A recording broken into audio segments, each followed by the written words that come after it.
Pilot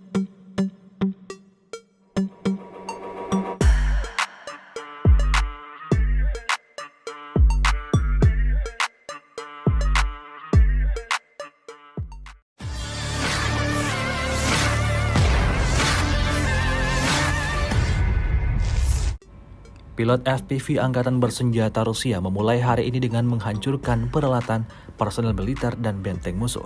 Rekamannya ramai beredar di media sosial Telegram pada Senin 22 Januari 2024. Ketegangan antara dua negara bertetangga Rusia dan Ukraina sampai saat ini masih terus berlangsung.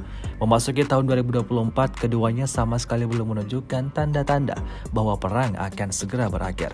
Terbukti dalam rekaman berikut, pasukan Rusia tanpa jeda mengoperasikan drone FPV untuk menggempur pertahanan militer Ukraina. Dimanapun beroperasi, peralatan militer Ukraina tetap berhasil terdeteksi oleh drone FPV Rusia.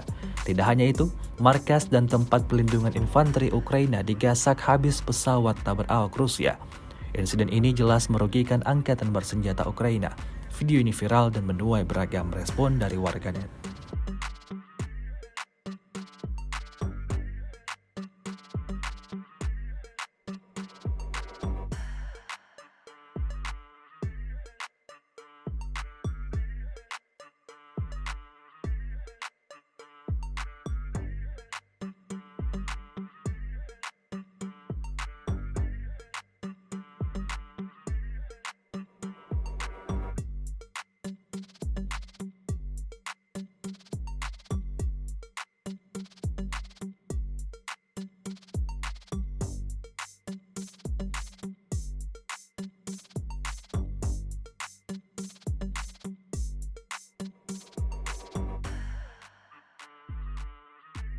Download Tribun X sekarang, menghadirkan lokal menjadi Indonesia.